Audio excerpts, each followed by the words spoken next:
አቤት አንተን ያየ የበራህለት ሰው የዛሬ 2 ሳምንት የጀመርነው እና በደንብ እንድትሰሙኝ በጌታ ፍቅር አደራ እላችኋለሁ።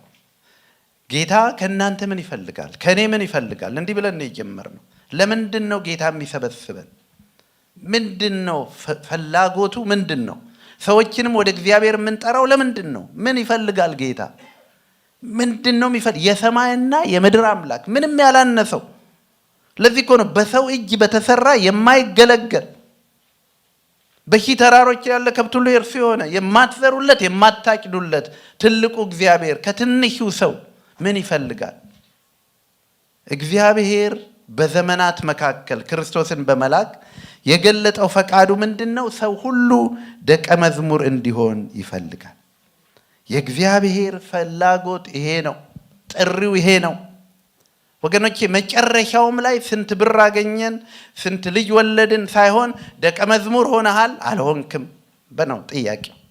መጨረሻው ላይ እግዚአብሔር በእኛ ማየት የሚፈልገው የልጁን የክርስቶስ ኢየሱስን መልክ ነው። ያ የልጁ የኢየሱስ ክርስቶስ መልክ ደግሞ የደቀ መዝሙርነት ውጤት ነው። ብዙ ግጭቶች ያሉበት ዓለም ላይ እንኖራለን። ከዚህና ከዚያ ያሉ ክርስቲያኖች ይዋጋሉ። ግን ልዩነቱና ችግሩ ምንድነው ካላችሁ የተጠሩበትን ጥሪ አላገኙትም። ደቀ መዝሙር ከሆነን ልክ እንደ ክርስቶስ ደቀ መዛሙርቶች ከነገድ ከቋንቋ ዋጅቶ አንድ ስለሚያደርገን አዲስ የአማኞች ማህበረሰብ ነው ጌታ ለማቋቋም ወደ ምድር የመጣው።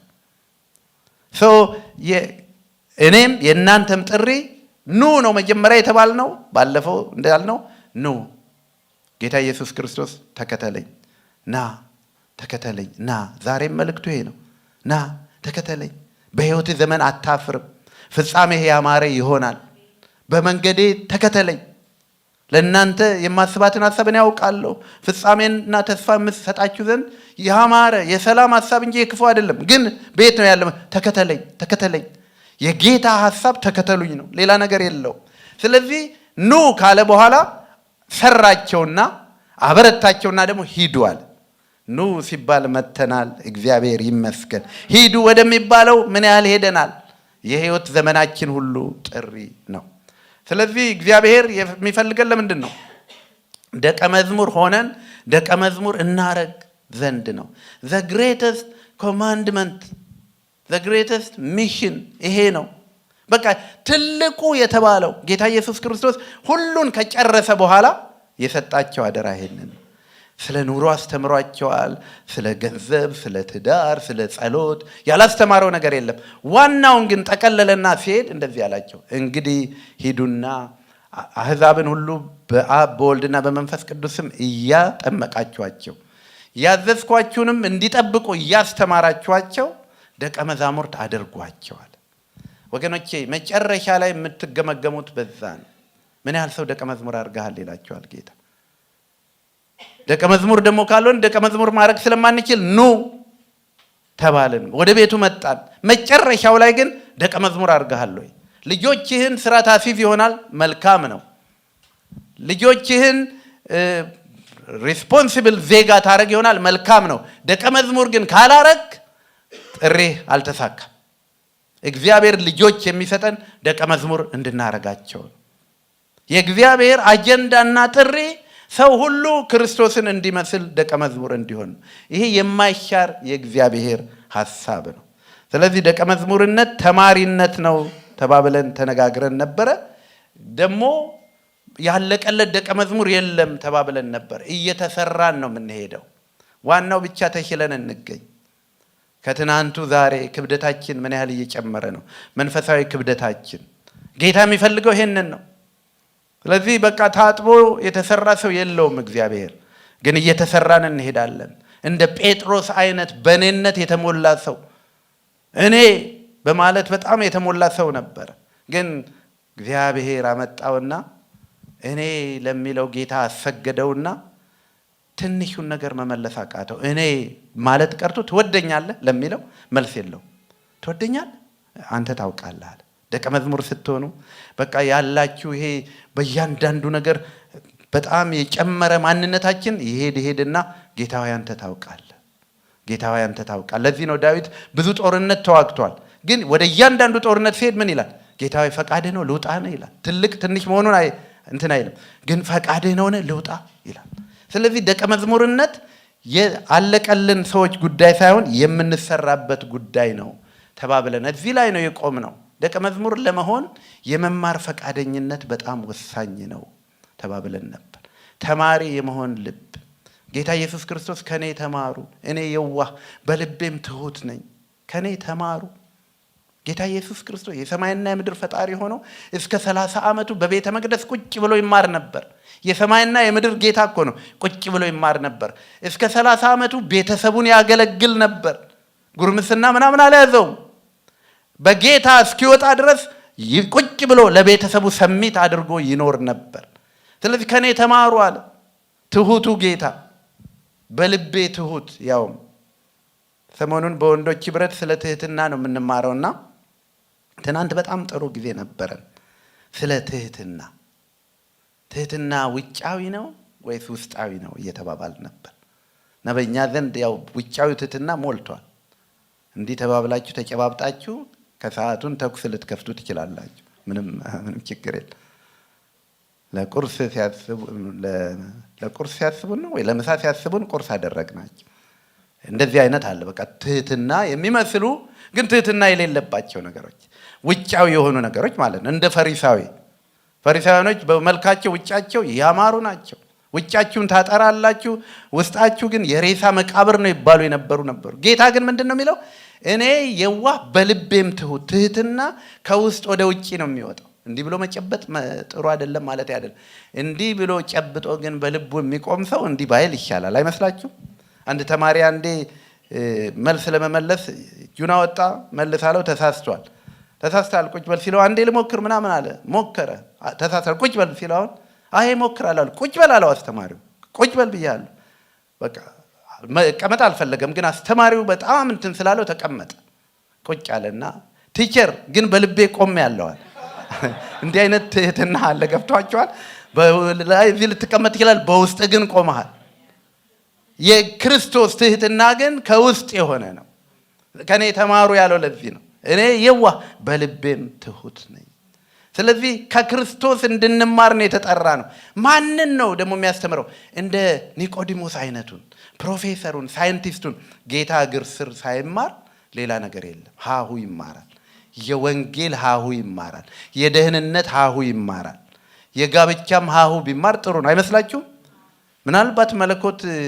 ምናልባት ጌታ ቢፈቅድ አዳዲስ ሰዎችን ልጆቹን እናስተምራለን። የጋብቻ ደህንነት እናስተምራለን። ለመሰላችሁ ሳልቬሽን እኮ ሌላውን ደህንነት የምናስተምረው ከውጪ ብዙ የተማሩት ነገር ስላለ ነው። ጋብቻም ከውጪ የተማሩት ብዙ ነገር አለ። በልጆቻችን አምረው በጣም ብዙ ነገር አለ። ጋብቻን በተመለከተ ጠይቋቸው እስኪ ሰርጋቸውን እንዴት አድርገው ዲዛይን እንደሚያደርጉ እስኪ አጫውቷቸው ቤቶቻችሁ። you will be surprised 10 ሚዜ ምናምን በቃ እንደውም አሁን አዳራሽ ሁሉ ማድረግ ቀርቷል። የሆነ ሰንሴት ጋር ምናምን ይሄ ምን ያስፈልገዋል? ደህንነት ያስፈልገዋል፣ ድነት ያስፈልገዋል። በዚህ ካልዳኑ ጋብቻ ለነሱ ምንድን ነው? ፊልም ነው። ስለዚህ አንድ ቀን ኃይለኛ ድግስ ለሰርጉ አውጥተው ጨርሰው ፊልሙን ለመስራት ሲገቡ ጉድ ይሆናሉ ማለት። ስለዚህ የጋብቻም ደህንነት ያስፈልጋል ማለት ነው። ስለዚህ ድነት ለእያንዳንዱ ሰው እንዲማር ጌታ አዟል።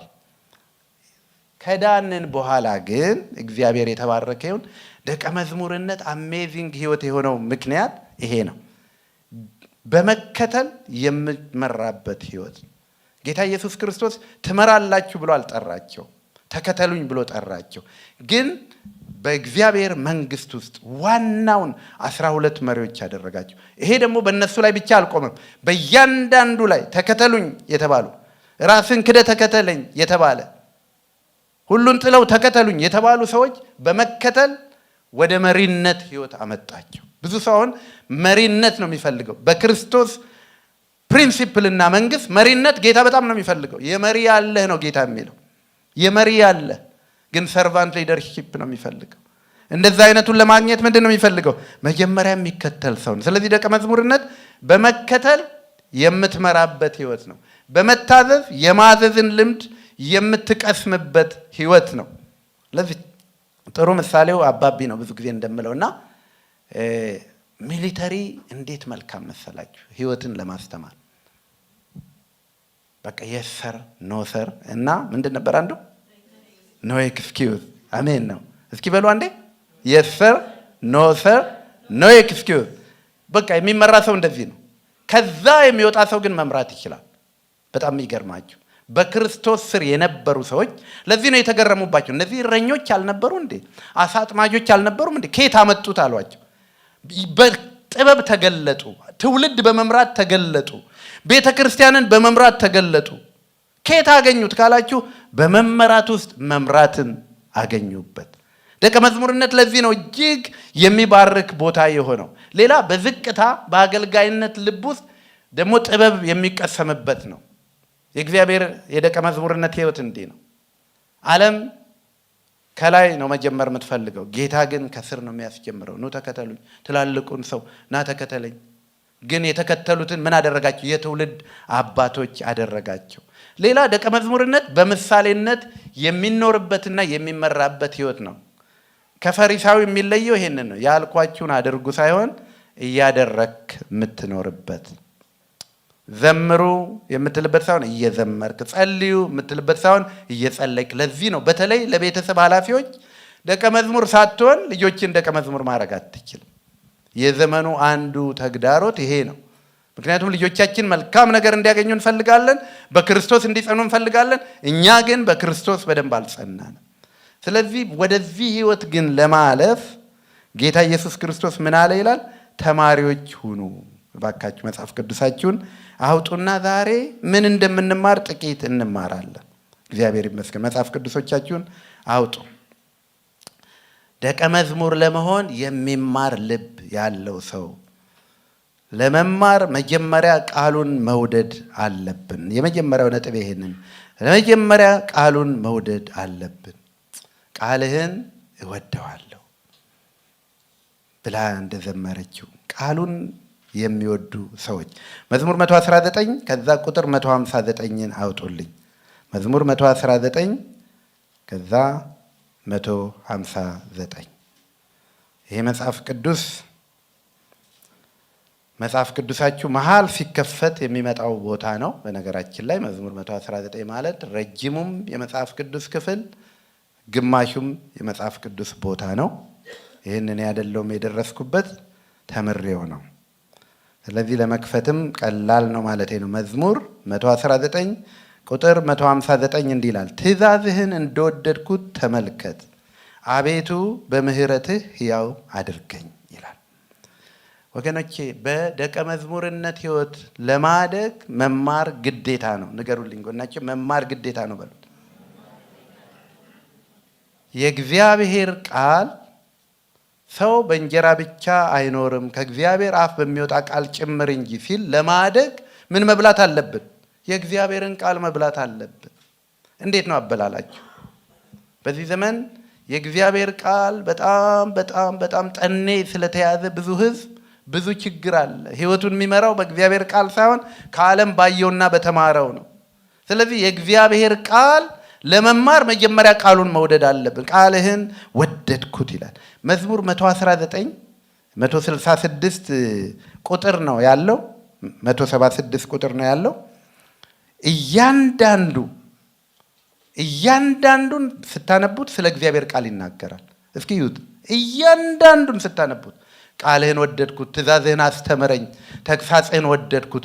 በእግዚአብሔር ቃል ያልተሞላ ሰው ማደግ አይችልም። ስለዚህ የመጀመሪያው ነገር ቃልህን ወደድኩት። ድራማ የምንወድ በጣም ብዙ አለን። እግር ኳስ የምንወድ በጣም ብዙ አለን። እስኪ የዛን ግማሽ ከወደድ ነው የእግዚአብሔርን ቃል ራሳችሁን ጠይቁት። ልንወደው ይገባናል። ለማደግ የእግዚአብሔርን ቃል መውደድ አለብን። የእግዚአብሔርን ቃል ውደደው በሉልኝ ጎናችሁ ያለውን። ስለዚህ የመጀመሪያው ነጥብ ለመማር የእግዚአብሔርን ቃል መውደድ አለብን። የሚጠሉትም ግን አሉ። መዝሙር 50 አውጡልኝ። መዝሙር 50 ተግሳጼ ንቀሃል ጠልተሃል ይላል። ፊት ለፊት አይነገርም፣ ግን ቃሉን እንዴ አሁንም ከዛው ነው እንደምታስተምረው አሁንም ከዛ ነው የሚባልበት ዘመን ደርሰናል እኮ ወገኖቼ። ከሰማይ ቀጥታ አምጣ የሚባልበት ደረጃ ደርሰናል። ይሄ ቃል የህይወት ቃል ነው። የህይወት እንጀራ ነው። ይሄ ቃል መንፈስ ነው። ይሄ ቃል የፈውስ ቃል ነው። ይሄ ቃል ጂፒኤሳችን ነው። ስለዚህ በዛ ነው የምንኖረው። መዝሙር 50 ላይ መዝሙር 50 በቅንፍ ቁጥር 17ን ብታነቡት ምን ይላል? አንተ ተግሳጼን ጠላህ ቃሎቼንም ወደኋላ ጣልክ ይላል። ሰማችሁ? እንዲህ አይነት ብዙ ሰዎች አሉ። ለማደግ እንዴት ይችላሉ? አንተ ምን አደረግ? ተግሳጼን ጠላህ። ተግሳጽ የሚጠሉ የእግዚአብሔርን ቃል የሚጠሉ ደቀ መዝሙር ሊሆኑ አይችሉም። ተግሳጼን ጠላህ ቃሌንም ወደኋላ ጣልክ። ለዚህ ነው ምሳሌ 1 ላይ የጥበብ ሁሉ መጀመሪያው እግዚአብሔርን መፍራት ነው፣ ሰነፎች ግን ጥበብንና ተግሳጽን ምን ያደርጋሉ ይላል? ይንቃሉ። እግዚአብሔር ከዚህ ይጠብቃችሁ። አንዳንድ ሰዎች ይላሉ አንድ ቦታ ብቻ ነው የተጻፈው ይላሉ። ታውቃላችሁ? ስለ ወንድ ለወንድ ጋብቻ ምናምን አንድ ቦታ ብቻ ነው የተጻፈው። የእግዚአብሔርን ቃል እግዚአብሔር አንድ ጊዜ ተናገረ፣ እኔም እርሱም ብቻ ሰማው። መደጋገም የለበትም። እግዚአብሔር አንድ ጊዜ ከተናገረ ጻድቅ የሆነ ሰው እርሱን ይሰማል፣ ለዘላለም በሱ አባይድ ያደርጋል። ስለዚህ መጀመሪያ የእግዚአብሔርን ቃል የሚወድ ሰው መሆን አለብን። ቃሉን እንወደዋለን ወይ? ሁለተኛ ቃሉን ከወደድን በኋላ ማንበብ መብላት አለብን። ማቴዎስ 7ን ብታነቡት ቃሉ በቤት በአለቱ ላይ የተሰራን ሰው ሲናገር በቃ በቃሉ ላይ ነው ቤታቸውን የሰሩት።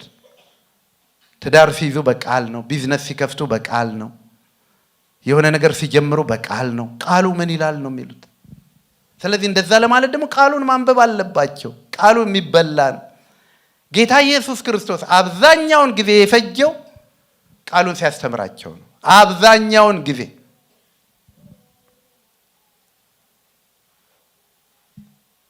ለዚህ ነው እኔ በጣም ማምነው ኢትዮጵያም ሄጄ አንዳንድ ወገኖች እንደው ምን ትላለህ ላሉኝ ሁሉ የመከርኳቸው የአምልኮ ሰዓት ቀንሱ፣ ቃሉን ጨምሩ። በሳምንት አንዴ ብቻ የሚበላ ሰው አለ።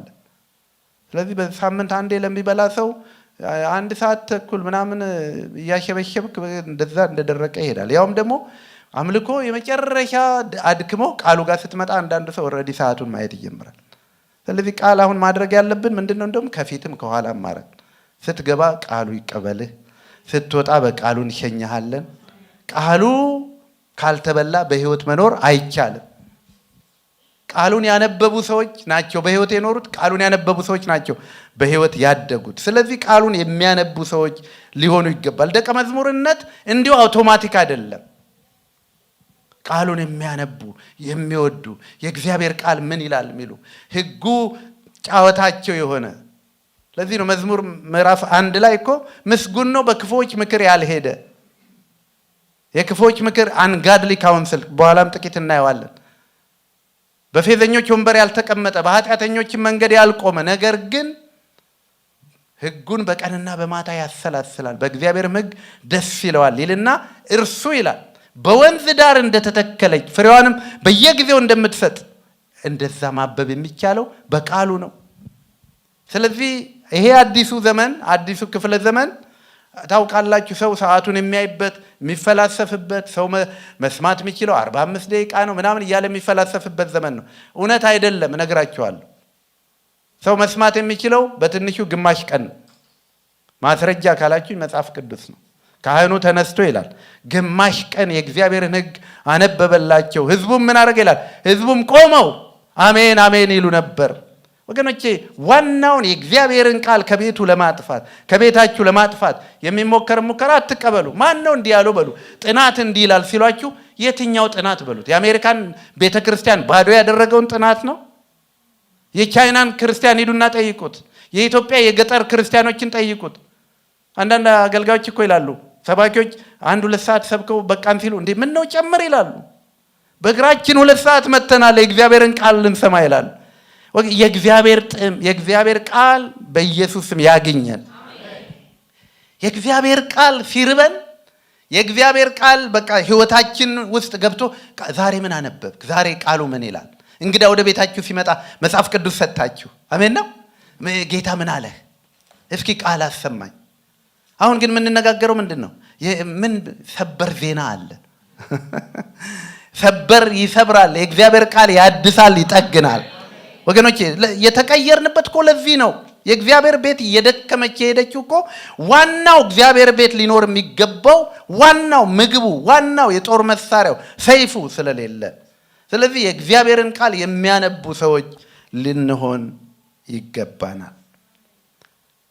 የሚያነቡ ሰዎች ምን ያደርጋሉ? ይህን ብዬ ወደሚቀጥለው እሄዳለሁ። የሚያነቡ ሰዎች ጌታ ኢየሱስ ክርስቶስን ውሰዱት። አሁን ብዙ የሰይጣን ተግዳሮት አለብን አይደል? በተለያየ ነገር ጌታ ምንድን ነው ያደረገው ይላል? ቃሉን ነው ያነሳው። በቃ ወድቀህ ስገድልኝ ሲለው አልሰግድም። ለምን? እንዲህ ተብሎ ተጽፏል። እንዲህ ተብሎ ተጽፏል ማለት የሚችል ሰው እኮ ወገኖቼ በጣም ጥቂት ነው። ጀርመን አንዴ ከአንድ ሰው ጋር ክርክር ገጠመኝና ወንድ ለወንዶች የሚቃወም ቃል የለም አለኝ። የዛሬ 20 ምናምን ዓመት ነው የምነግራችሁ። ከዛ ጌታ ረዳኝ። ሮሜ ምዕራፍ 1 አውጥቼ አሳየሁት። ይኸው የእግዚአብሔር ቃል እንደዚህ ይላል። ወገኖች አሁን ስንቶቻችሁ ናችሁ ስለ እግዚአብሔር ቃል ዲፌንድ ማድረግ የምትችሉት? መዳን በክርስቶስ ብቻ ነው ያለህ ማን ነው ቢልህ አንድ ሰው እስኪ የምታወጡት አላችሁ? ራሳችሁን ባካችሁ ጠይቁት። እንዳደጉ የእግዚአብሔር ልጆች የጦር መሳሪያችን ይሄ ነው፣ ምግባችን ይሄ ነው፣ የህይወት ውሃ ነው ይለዋል፣ የህይወት እንጀራ ነው ይለዋል። ስለዚህ የእግዚአብሔር ቃል ለማደግ ዋናው የምንማርበት የምንታዘዝለት የእግዚአብሔር ቃል ነው። ስለዚህ በእግዚአብሔር ቃል መውደድ አለብን። የእግዚአብሔርን ቃል ማንበብ አለብን። ሶስተኛው ነጥብ የእግዚአብሔርን ቃል ማሰላሰል አለብን። መዝሙር 1 አውጡልኝ ባካችሁ። አውጣ ተብለሃል በሉልኝ። ማያወጣ ሰው ካያችሁ አውጣ ተብለሃል በሉ። መጽሐፍ ቅዱስ የሌላችሁ አናግሩንና እንሰጣችኋለን። ጌታ የተባረከ ይሁን። ምስጉን ነው በክፉዎች ምክር ያልሄደ፣ በኃጢአተኞችም መንገድ ያልቆመ፣ በዋዘኞችም ወንበር ያልተቀመጠ፣ ነገር ግን በእግዚአብሔር ሕግ ደስ ይለዋል፣ ሕጉንም አያችሁ። ሶስተኛው ማሰላሰል ነው። አንብበን እንኳን የምንተወው ነገር አይደል። እግዚአብሔር እንዲህ ብሏል፣ እግዚአብሔር እንዲህ ብሏል የምትሉት ነገር ማለት አንዴ ማየት አንዴ ማንበብ ምንም አይቀርጽብንም። ስናሰላስለው የእግዚአብሔርን ቃል ስንጫወተው የማሰላሰል ብዛታችን ነፍሳችንን ያዋህደዋል፣ እያጠራው ይሄዳል። ይሄ ዌስተርን ዎል የሚባለው ጀሩሳሌም እንዲህ የሚሉበት ምን እንደሆነ ድሮ ይገርመኝ ነበር። እዛ ሄድኩ ጊዜ ግን ጠይቄ የተረዳሁት ቃሉን ነው የሚያሰላስሉት። እንዲህ እያሉ በዜማ ነው የሚናገሩት። ለዚህ ነው እንዲህ የሚሉት፣ ቃሉን ነው የሚደግሙት። አሁን ይህን የሚያነቡ ቢሆን ምስጉን ነው በክፉዎች ምክር ያልሄደ፣ በኃጢአተኞች መንገድ ያልቆመ እያሉ ነው። ለማሰላሰል ነው የሚጠቀሙበት። ታውቃላችሁ በእስልምና ሃይማኖት አንዳንድ አብዛኛው ልጆች 7 ዓመት እስኪሆናቸው ድረስ 3 ምዕራፍ ምናምን በቃላቸው ያነበንባሉ። እግዚአብሔር ቤትም ድሮ እንደዛ ነበር። እኔ በህይወቴ እንኳን የገጠመኝ ልንገራችሁ። ሳውዲ አረቢያ ላለ ሰው መጽሐፍ ቅዱስ በእጄ ገልብጬ ማቴዎስን ወንጌል ልኬያለሁ። ኤርፖርት መጽሐፍ ቅዱሷ ስለተነጠቀች በእጃችን ይዘን ካላነበብ ነው ወገኖቼ፣ በጣም እግዚአብሔር ምህረት ያደርግልን። እጆቻችሁን አንሱ እስኪ፣ ምህረት ይሁንልን በሉ። ይሄ የህይወት ቃል በእጃችን እያለ ወገኖቼ፣ ሌላው ብዙ ነገር በጣም ስለዚህ ማሰላሰል ሶስተኛው ነጥብ ነው። አሰላስሉት ያነበባችሁትን። እግዚአብሔር እንዲህ ይላል። እስኪ እንደው ጌታ ቢረዳን አንዳንድ ጥቅስ አንዳንድ የእግዚአብሔር ቃል በየሳምንቱ በጣም ይሄ በጣም የሚቻል ነገር ነው። 52 ቃል ግን ማወቅ ትችላላችሁ ማለት ነው። 52 ቃል በልባችሁ ይሰላሰላል። እስኪ አንዳንድ ቃል በሳምንት ፍሪጃችሁ ላይ ለጥፉ፣ መኝታችሁ ላይ ለጥፉ። ያ ቃል ታሰላስሉታላችሁ፣ ታስቡታላችሁ። ያ ቃል ህይወት ይሆንላችኋል። ያ ቃል ጉልበት ይሰጣችኋል። ያ ቃል ፈተና መወጫ ይሆናችኋል።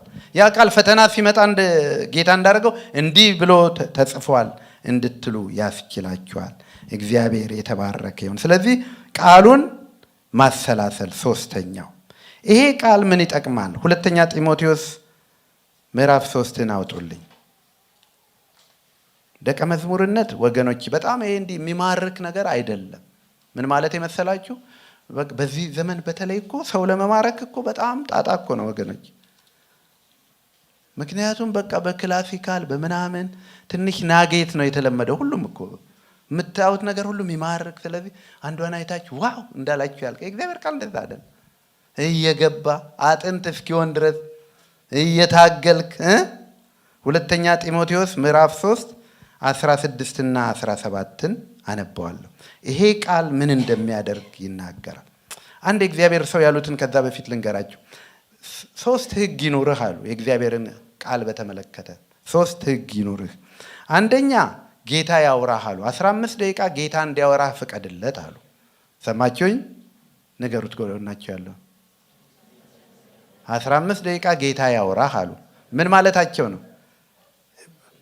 ይህን ስታነብ እግዚአብሔር ነው የሚያወራህ። 15 ደቂቃ ደግሞ አንተ አውራው አሉ። ስንጸልይ ደግሞ እኛ ነን የምናወራው። 15 ደቂቃ ጌታ ያወራናል፣ 15 ደቂቃ እኛ እናወራዋለን። 15ቱን ደቂቃ ደግሞ ውጣና ስለ ጌታ ተናገር አሉ። በጣም ነው የወደድኩላችሁ። ግን ያውራን ጌታ ምን ያህል ነው የተኮራረፍ ነው ከጌታ ጋር። ቸርች ስንመጣ ብቻ ከሆነ የምንሰማው በጣም ጌታ ያወራል። ሁለተኛ ጢሞቴዎስ ምዕራፍ 3 16 እና 17ን አነብላችኋለሁ። እንዲህ ይላል፣ የእግዚአብሔር ሰው ፍጹምና ለበጎ ሥራ ሁሉ የተዘጋጀ ይሆን ዘንድ የእግዚአብሔር መንፈስ ያለበት መጽሐፍ ሁሉ ለትምህርትና ለተግሳጽ ልብንም ለማቅናት በጽድቅም ላለው ምክር ደግሞ ይጠቅማል። እናንተ ደግሞ አንብቡልኝ ባካችሁ ጮክ ብላችሁ።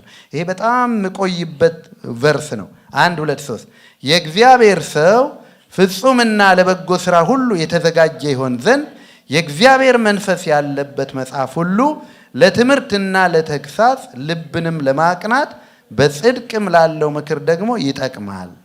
አሁን ደግሞ ስማችሁን ክተቱና አንብቡልኝ ባካችሁ። ማሰላሰል ማለት ይሄ ነው ማለት ቢያንስ 7 ስታነቡት አእምሯችሁ ውስጥ ይቀረጻል ይባላል። አሁን ደግሞ ስማችሁን ክተቱበትና እናንብበው። ወርቁ ፍጹምና ለበጎ ሥራ ሁሉ የተዘጋጀ ይሆን ዘንድ የእግዚአብሔር መንፈስ ያለበት መጽሐፍ ሁሉ ለትምህርትና ለተግሳጽ ልብንም ለማቅናት በጽድቅ ላለው ምክር ደግሞ ይጠቅማል። ይሄ ቃል ምንድን ነው የሚያደርገን? አንደኛ ፍጹም በጎ የሆነ ስራ እንድንሰራ ይላል። የእግዚአብሔር ቃል ገብቶ ከተዋሃደን በጎ ስራ እንድንሰራ በውስጣችን ውጤት ያመጣል። ለምን? እግዚአብሔር በጎ ነው። ቃሉ እግዚአብሔር ነው ራሱ አይደለም? ቃሉ ራሱ እግዚአብሔር አይደል? ውስጥ በገባ ቁጥር እግዚአብሔር ገባ እኮ ማለት ነው። እግዚአብሔር ሲገባ ደግሞ የገባው እግዚአብሔር የሚወልደው ነገር በጎና መልካም ነገር። እንደዚህ እኮ ነው ያደረገው።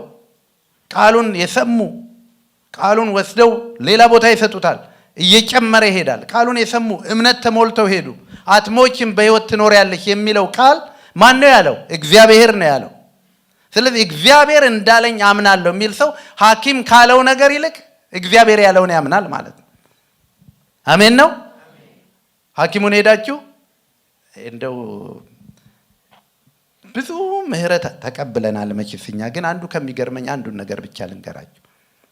ልጆቻችን ቴምፕቴሽናችን የነበረው ዮሂ ትምህርት ቤት ስትገባ ጀምሮ ማን ነው የአደጋ ጊዜ ተጠሪ የሚለው ላይ ጂሰስን መጻፍ ጀመርን። የአደጋ ጊዜ ተጠሪ የሚለው ላይ ስም የሚለው ላይ ጂሰስ፣ ከዛ ስልክ ቁጥር የሚለውን 911 እንግዲህ እኛ የወሰድነው መዝሙር 91ን ነው።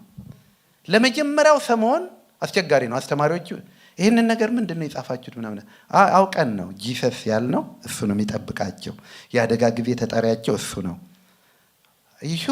ሹር ይሄው ዮሂ ትምህርት ቤት ከገባች 12 ዓመት አለፋት። አሁን 12ኛ ክፍል ነች።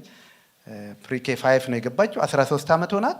እስከ ዛሬ በልጆቻችን ላይ የምንጽፈው ጽሁፍ የአደጋ ጊዜ ተጠሪ ጂሰስ። አሁን ይሄ ፋናቲክ ሊመስል ይችላል። ሰው የሚለውን ይበል፣ ያው በእምነታችን ልክ ነው አይደል? ልጆቻችን ተጎድተው አያውቁም? ትምህርት ቤት ተጎድተው ያውቃሉ። ማን ደረሰላቸው? ኢየሱስ ራሱ። እኔ የለምለምዬን ስልክ ወይም ምናምን ስለጻፍኩ ማንም ቀድሞ ይደርሳል ማለት አይደለም። ይሄንን አሁን ምንድን ነው ኮንፊደንስ የኔና የጽ ካላችሁኝ፣ ኢየሱስ አይወለዱም የተባሉ ልጆች እንዲወለዱ አድርጓል። አያድጉም የተባሉ ልጆች እንዲያድጉ አድርጓል። መናገር አይችሉም የተባሉ ልጆች እንዲናገሩ አድርጓል። ይሄ እግዚአብሔር ሌላውን ማድረግ አይችልም? ይችላል። እርግጠኛ ሆኜ እነግራችኋለሁ፣ ብዙ ነገር የምንገረመው መንግስተ ሰማያት ስንሄድ ይሄንን ብታመን ይሆንልሃል ሲባል ወይኔ ትላላችሁ። ለምነኝ አሕዛብን ለርስትህ የምድርን ዳርቻ ለግዛትህ እሰጥሃለሁ ሲል አይደል እንዴ ይሄንን ቤት የሰጠን? አንድ ቃል እኮ ነው እግዚአብሔር የሰጠን፣ ለምነኝ። ያኔ ጆይን ላላረጋችሁን ወገኖች በዚህ ቃል ነው 100 ቀን የጸለይ ነው። 40 ቀን የውጊያ ጸሎት ጸለይን፣ 40 ቀን ጸለይን፣ 20 ቀን ጾም ጸሎት አደረግን። አንድ ቃል ነው ግን የነበረን። እግዚአብሔር እንዲህ ብሏል አለን። ምን ብሏል? ለምነኝ አሕዛብን ለርስት የምድርን ዳርቻ ለግዛት እሰጥሃለሁ። ብራችን እንደዛ አይልም ነበር፣ ያለን ብር የሰዎቻችን ቁጥር እንደዛ አይልም ነበር። እግዚአብሔር ግን አለ፣ አደረገ። እርግጠኛ ሆኜ እነግራችኋለሁ፣ እኔ በሚያምን ሰው ላይ አልፈርድም። ባይገባኝም እንኳን አልፈርድም። ላላስተምረው እችላለሁ እሱ የሚለውን ግን በሚያምን ሰው ላይ አልፈርድም። ለሚያምን ሁሉ ይቻለዋል ተብለዋል።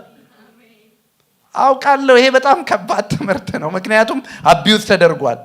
ግን እግዚአብሔር ያለው ቃል አንዲቷ ነቁጥ ከምታልፍ ሰማይና ምድር ቢያልፉ ይቀላል።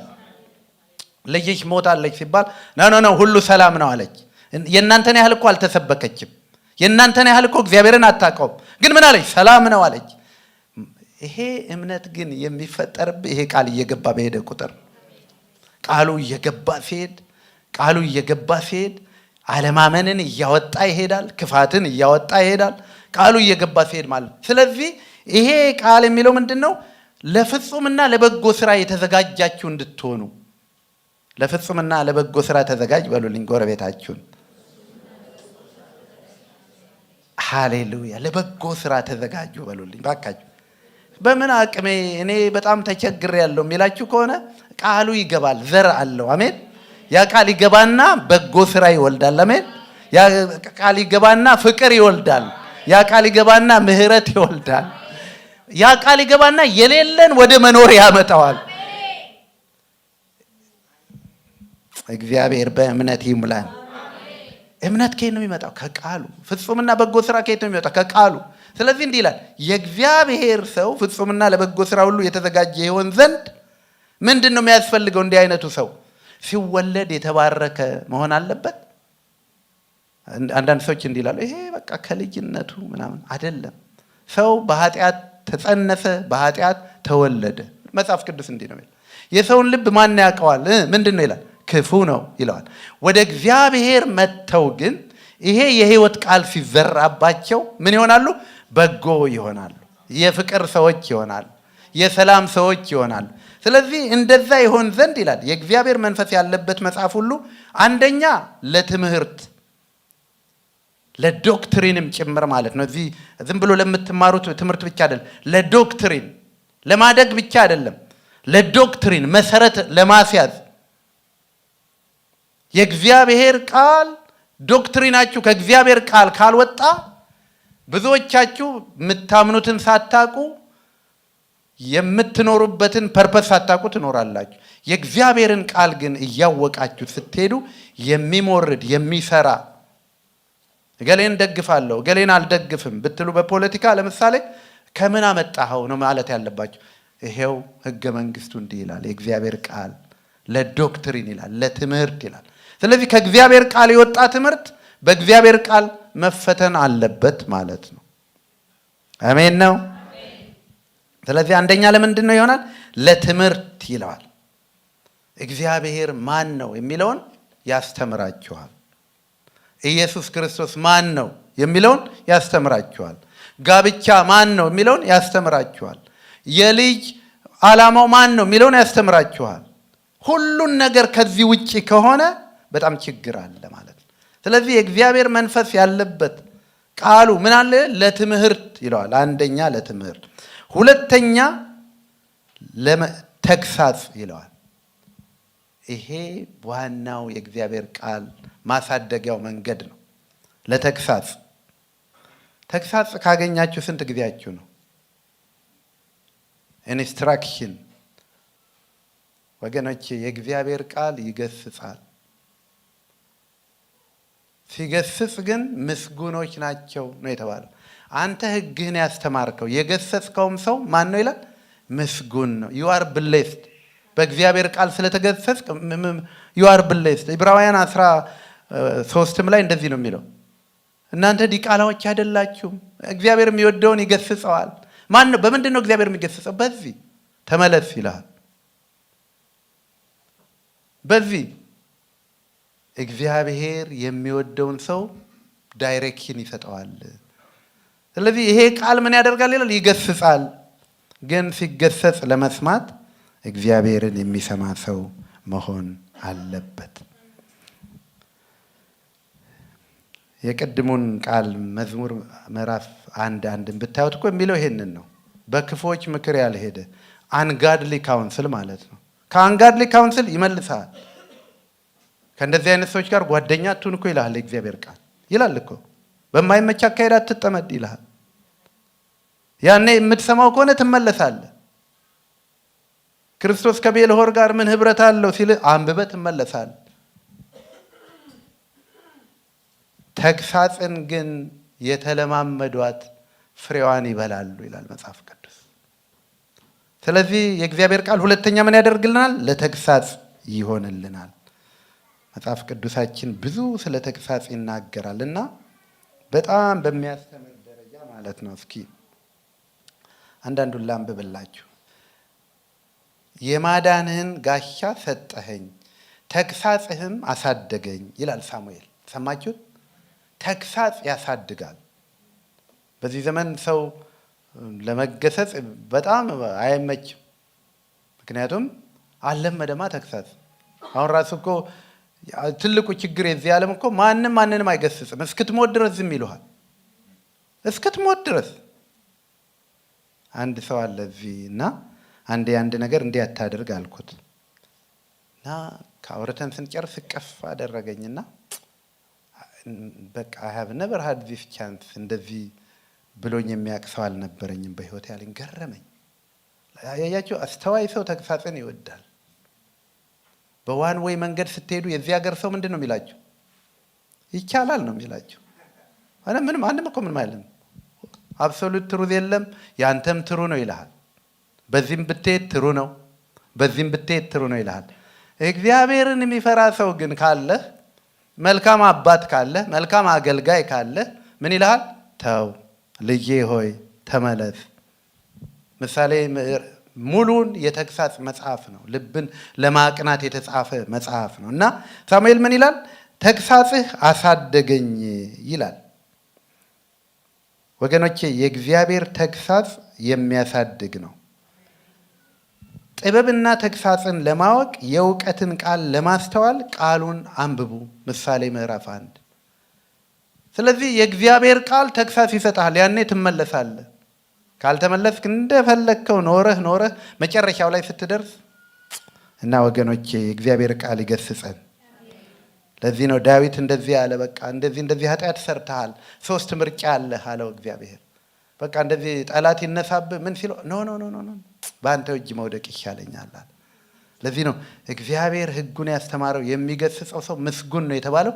እግዚአብሔር ሲገስጽህ ምን ለማድረግ ነው? ሊያቃናህ፣ ሊያስተካክልህ፣ ሊመልስህ ስለሆነ ማለት ነው።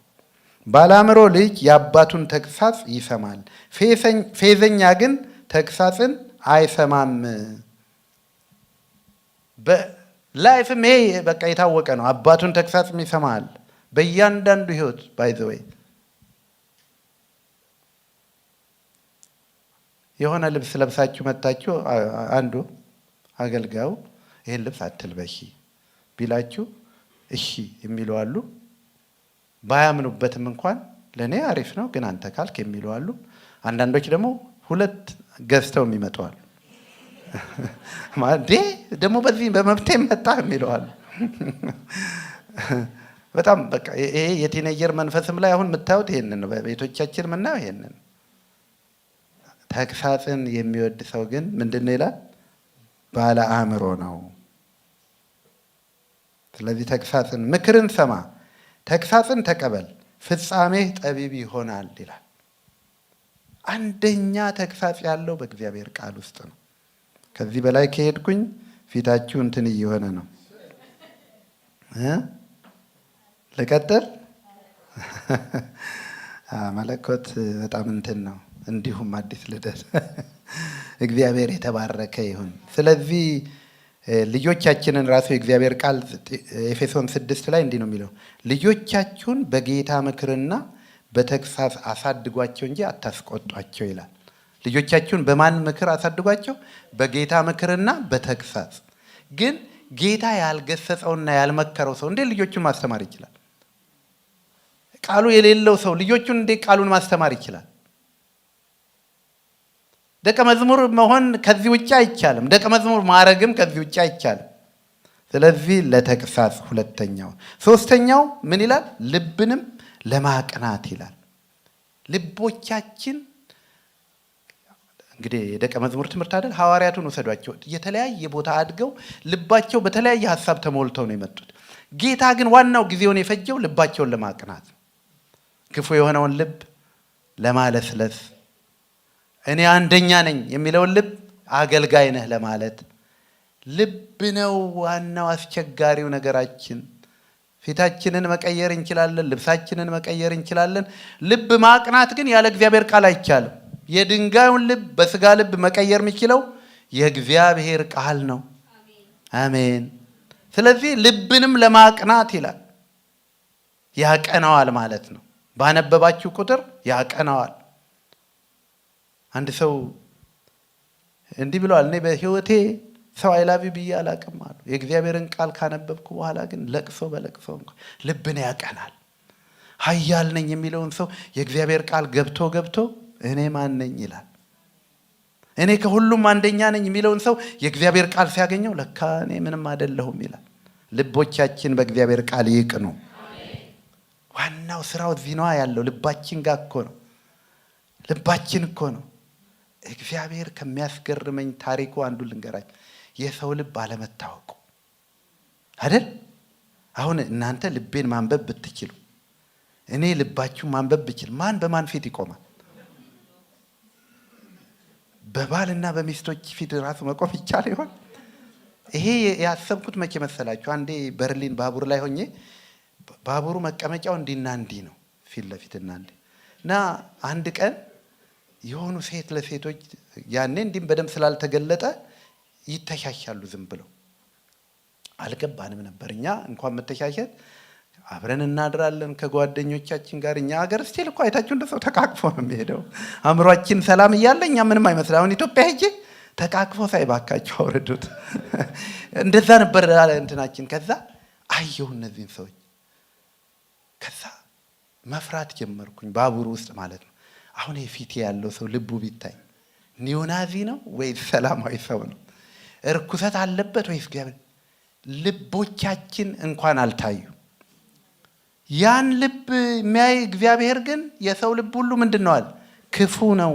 ስለዚህ ወደ ደቀ መዝሙርነት ስትመጣ እኔ ልቤ ሰላም ነው ከሚል አይደለም የምትጀምረው። ኖ ኖ ኖ ኖ ኖ፣ ልብ ክፉ ነው። አልታየ ይሆናል፣ አላወቅከው ይሆናል። አንድ ሰው ጌታ ሆይ ራሴን አሳየኝ እያለ ይጸልያል አሉ። እባክህ ራሴን አሳየኝ። አንድ ቀን መስታወት ላይ ሊታጠብ ሲቆማሉ በቃ ይሄ በቃ ባለ ምናምን አውሬ እዛ ብቅ ብሎ ሲጮህ እንዴ ራስን አሳየኝ ብለ የለ። ወገኖች ልባችን ክፉ ነው። ይሄን ማወቅ ራሱ ሂዩሚሊቲ ይጠይቃል። አሁን እኔም እንደዛ ነው ብዬ የማምነው። እውነቴን ነው የምላችሁ። የኔ ልብ እግዚአብሔር ባይዘው ኖሮ እንዴት አመፀኛ ይሆን ነበር። የእግዚአብሔር መንፈስ ባያድር ኖሮ ልባችን ፖቴንሻሉ ኃይለኛ ክፉ ነው። አታዩ እንዴ ሰው እንዴት እንደሚገዳደል? አውሬን ይዩት። አውሬ ከራቦ ነው ሰው የሚበላው አይደል? መቼ ስለ ቅንጦት ዝም ብሎ ሰው አይገልም አይደል? አይታችሁ እንደሆን ሲርበው አሳዶ ይበላል፣ ካራበው ይተኛል። ሰውን ግን ይዩት፣ በ2 ዓመት ቅንብር ሰው ይገላል። እንዴት አድርጎ በምግቡ መርዝ እንደሚጨምር እንዴት አድርጎ ሰራ። አንድ አሜሪካ ሰምታችሁ እንደሆን ከዚህ በፊት አንድ ሰው አንዲትን ሴት መግደል ፈልጎ እንደ ቤት ሰራተኛ እንደ ሃንዲማን ስራ እሷ ቤት ገብቶ ከረጅም ጊዜ በኋላ ቤት አምናው ትረስት አድርገው ከዛ በኋላ ገደላት። ከረጅም ጊዜ በኋላ ሰው እንዲህ ክፉ ነው። ፕሪሜዲቴት አድርጎ ከስንት ዘመን በኋላ ሰው ይገላል። ሰው ክፉ ነው። ይሄንን ልብ የሚያቀናው ማን ነው ይላል? የእግዚአብሔር ቃል ነው። ለዚህ እኮ ነው የተቸገርነው። አሁን ቡፍ ቡፍ ሲል አሁን እኮ ጦር መሳሪያ ስለሌለ ነው እንጂ ወገኖች፣ ሁሉም ጦር መሳሪያ ቢኖረው ብላችሁ አስቡ። በቃ የሰው ልብ ክፉ ነው፣ ማንስ ያውቀዋል? ይሄን ልብ ግን የእግዚአብሔር ቃል ምን ያደርገዋል ይላል? ያቀናዋል። ጓ ጓ እያደረገ የተረፈውን ነገር እየቆረጠ። ስለዚህ ለማቅናት ነው። አሮጌውን ሰው በእግዚአብሔር ቃል ይቀይረዋል፣ ጠማማውን ያቀናል፣ ጎደሎውን ይሞላል። አራተኛና ማጠቃለያዬ ለምክር ነው ይላል። በዚህ ነው ማደግ ያለብን ወገኖቼ። ስለ ምክር ጥቂት ተናግሬ ይጨርሳለሁ። ማለት ይሄ የሚቀጥል ትምህርት ነው። እግዚአብሔር ጊዜ በሰጠንና ደቀ መዝሙር ለመሆን ወስኑ እባካችሁ። ሚዛን ላይ ስትወጡ ልክ ኪሎውን እንደምታዩ ደቀ መዝሙርነታችሁ ምን ያህል ከባድ ነው፣ ምን ያህል ጨምሯል። ይሄን እንድናይ እግዚአብሔር ይርዳን። ሌላው ምን ይላል? ለምክር ነው ይለዋል። ወገኖቼ ዓለም በሁለት ምክር ሶርስ ኦሪጂኑ የምክር ሁሉ ኦሪጂን ሁለት ነው። ስለዚህ ዓለም ሁሉ ምክር እየሰማች ነው የምትኖረው። ለዚህ ነው የእግዚአብሔር ቃል ምስጉን ነው በክፎች ምክር ያልሄደ ይላል። ስለ ጥቂት ነገሮች አንስቼ ይጨርሳለሁ። ስለ ገንዘብ ሰው ይመክራል፣ እግዚአብሔር ይመክራል። ስለ አገልግሎት ሰው ይመክራል፣ እግዚአብሔር ይመክራል። ዓለም ትመክራለች ስለ እያንዳንዱ ነገር። ስለ ሰክሰስ ሰው ይመክራል፣ እግዚአብሔር ይመክራል። እግዚአብሔር የሚመክረውን ምክር ብዙዎቻችን ሰምተን ቢሆን አሁን ላለንበት ህይወት አንደርስም ነበር። ኢትዮጵያ የክርስቲያን አገር ነው የምትባለው። 67% በሴንሰስ ክርስቲያን ነው የሚባለው ተደምሮ። ሌላውም ደግሞ አማኝ ነው፣ ሌላ ሃይማኖትም ቢሆን። በዚህ ሀገር ግን የሁሉ ጦርነት፣ ደም፣ እልቂት፣ ጥላቻ ያለበት ምክንያት ምንድን ነው? ምክር በአየር ላይ በጣም ተዘርቷል። በጣም ብዙ ምክር አለ። ፌስቡኩ፣ ዩቲዩቡ የምታዩት ነገር በሙሉ ምክር ነው ወደ እናንተ የሚያመጣው ምክር ነው። የእግዚአብሔር ቃል ግን ምን ይላል? ምስጉን ነው በክፉዎች ምክር ያልሄደ። የመጀመሪያው ክፉ ምክር መቼ ነው የመጣው? ኤደን ገነት ላይ እግዚአብሔር መከራቸው፣ ፍጻሜያችሁ ያማረ እንዲሆን አትብሉ። ሰይጣን መጣና መከራቸው። ኖ ይሄን ብትበሉ ልባሞች አስተዋዮች ትሆናላችሁ። ከዛ ሰው ማንን ምክር ሰማ? የሰይጣንን ምክር ሰማ። ከዛን ዘመን ጀምሮ ምክር በቤተሰብ ውስጥ አለ፣ በሰው ልብ ውስጥ አለ፣ በእያንዳንዳችን ልብ ውስጥ አለ። ለዚህ ነው እግዚአብሔር ሲወርድ እኮ ወደ እነ አዳም ሲወጣ ማን ነገረህ አለው። ከዚህ አትብላ ካልኩ ዛፍ እንድትበላ ማን ነገረህ? ማን መከረህ ማለት ነው። ማን ነው የሚመክርህ በሉልኝ። ጎናችሁ ያለው ስለ ህይወት ማን ነው የሚመክርህ በሉልኝ ባካችሁ። ስለ እያንዳንዱ ነገር ማን ነው የሚመክርህ በሉልኝ። አይ ነው አይመችም አይደል? አንዳንዶች ጥሩ ነው። ባልና ሚስቶች የሆነ ኢሹ በእናንተ መካከል ሲነሳ የማን ምክር ነው ተባባሉ ባካችሁ። የማን ምክር ነው? የእግዚአብሔር ነው ወይስ የጠላት ነው? በገንዘብ ጭቅጭቅ ከጀመራችሁ የማን ምክር ነው? በአገልግሎት የማን ምክር ነው? አርፍዳችሁ የምትመጡ ሰዎች የማን ምክር ነው? አገልግሎት የምትተጉ ሰዎች የመከረ እኮ መክሯቸው ነው። እያንዳንዱ ነገር ምክር ነው። በዓለም ውስጥ እጅግ ብዙ ብር የሚወጣው ለአማካሪዎች ነው። እንደ አበሻ በነፃ አይደለም ብዙ ምክር ያለው። ታውቃላችሁ አይደል? ያልተከፈለበት ካውንስሊንግ ብዙ ጊዜ በጣም እንትን ነው። እግዚአብሔር አስተዋይ ካላረጋችሁ ሰው ሲመክራችሁ ብዙ አትሰሙ። የሰው ማንነቱ የሚታወቀው ስለ ምክር ባለው እንትን ነው። እና በቅርብ የሚያማክር ልጅ እንደኛው አገኘሁትና አጫወተኝ። በምክር $100,000 ያገኛል በአመት። በጣም ብር ስትከፍሉ ያ ምክር እንዴት እንደምትወዱት ልነግራችሁ አልችልም። በቃ ታውቃላችሁ አይደል? አሁን እኮ አንዴ እንደው እኔ ያደረግኩትን ልንገራችሁ። አዲስ ዘመን አይደለ የኢትዮጵያ ጋዜጣ እሁድ ዕለት የሚያወጣው እንትን ነበርና ያኔ በጌታ አልነበርኩም። የምታስታውሱ ሰው ካላችሁ የሆነ የእግር ስዕል ሳሉና ጋዜጣው ላይ እግራችሁን በዚህ ላይ ስዕል ነው፣ ባዶ ነው፣ ኮቴ ነው። ኮቴያችሁን እዚህ ላይ አድርጋችሁ የሆነ ነገር በሉ፣ ስለ እናንተ የሆነ ነገር ይሆናል ተብሎ ነበር። አታውቁ ይሆናል። አንድ በሉ ጋዜጣ ላይ ወጣ። ሁለተኛ ደግሞ ጋዜጣ ላይ የወጣ ኢትዮጵያ ሽንት ለስንት በሽታ መድኃኒት እንደሆነ የሰማችሁ አላችሁ? እስኪ የሰማችሁ እጃችሁን አሳዩ። ተዘርዝሮ እኮ ነው የወጣው በአዲስ ዘመን ጋዜጣ ላይ ሽንት ለ10 ምናምን አይነት በሽታ ነው። ስለዚህ ጠዋት ተነስተ ከምግብ በፊት ከምግብ በኋላ ተዘርዝሯል። ይኸውላችሁ ምክር የሚሰማ ሰው አሁን ያልኳችሁን ሁለቱንም አደረገ ተነስቶ። ምክር አሁን የምታዩት እኮ ለዚህ ነው። ሃሎዊን ተብሏል ምክር። ታንክስጊቪንግ ተብሏል። ተርኪ የግድ መብላት አለብህ ካልወደድከው። እያንዳንዱን ነገር ብታዩ ምክር ነው ዓለምን የሚሰራው። እንደውም የሚያጋድለንም ምክር ነው፣ የሚያጣላንም ምክር ነው። ባል መሆን ያለበት እንዲህ ነው የምትለው እኮ የሰማኸው ምክር እኮ ነው፣ ትክክል ያልሆነ ምክር እኮ ነው።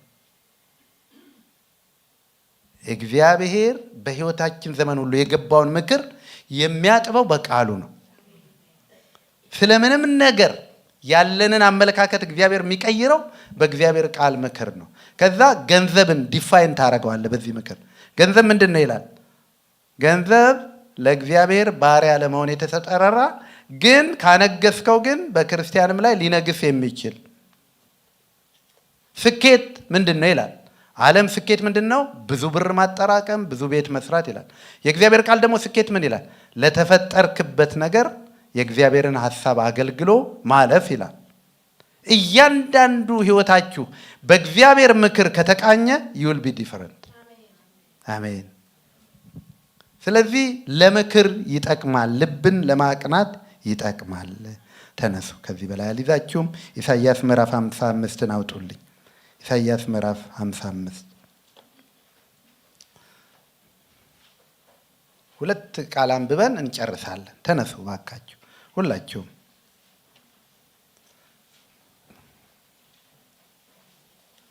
ኢሳይያስ ምዕራፍ 55 ቁጥር 11 እግዚአብሔር ይርዳን ለበጎ ስራ ፍጹም ለመሆን በቃሉ ይምላን። እግዚአብሔር በመጨረሻው ዘመን ሲያገኘን ጎሽ አንተ በጎ ታማኝ ባሪያ ይበለን። ሌላው አይደለም፣ የሰው አይደለም። ዋናው ሰው ምን ይላል አይደል? እግዚአብሔር ሲያገኝ ጎሽ አንተ በጎ ታማኝ ባሪያ ይበለን። 55 ቁጥር 11 ላይ እንዲህ ይላል። ካፌ አንብቡልኝ እስኪ ሁላችሁ።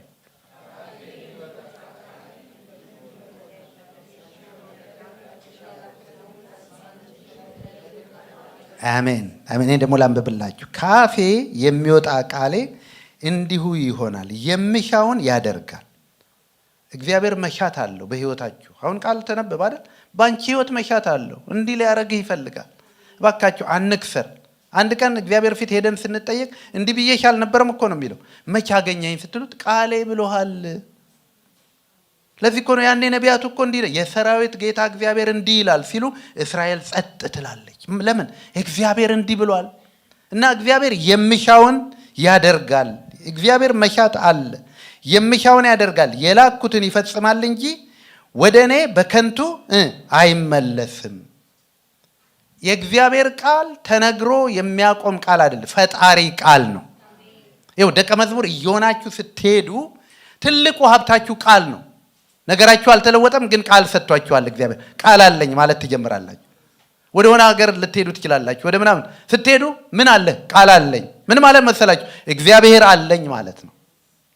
ስለዚህ ያ ቃል ምን ያደርጋል? በህይወትህ እግዚአብሔር የሚሻውን ይፈጽማል፣ የተናገርኩትን ያደርጋል ይላል። ስሙ የተባረከ ይሁን። አንድ ቆላስይስ 3:16 አንብበን እናጠቃልላለን። ቆላስይስ 3:16 የእግዚአብሔር ቃል እንዲህ እንደሚለው እንዲኖርብን ማለት ነው። ገና መጀመሩ ነው። ቆላስይስ 3:16 እናንብበው። 1 2 3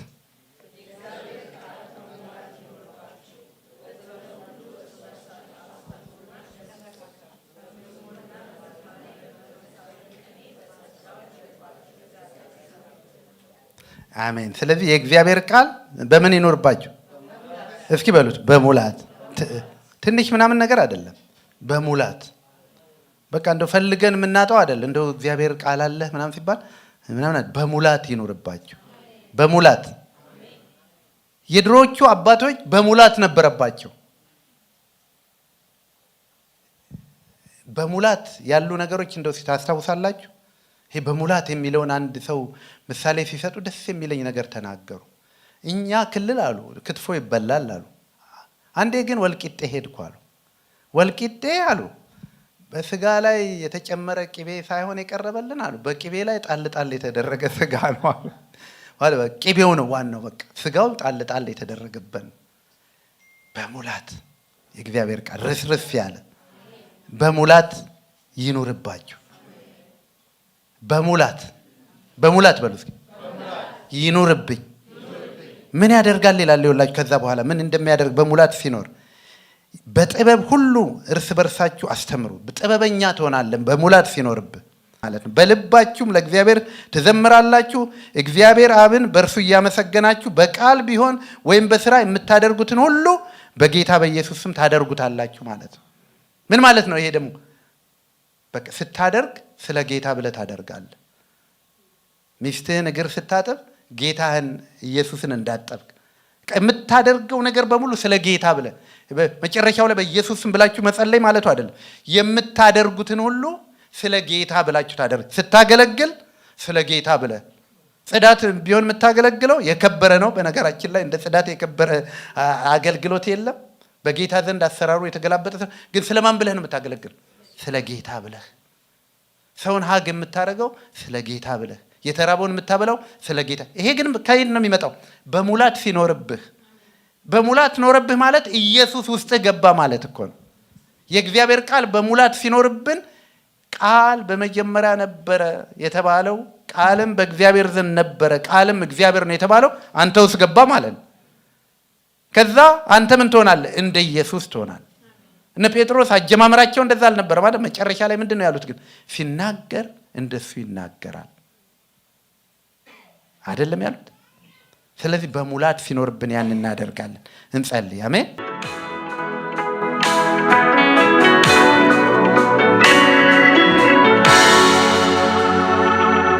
አቤት አንተን ያየ የበራህለት ሰው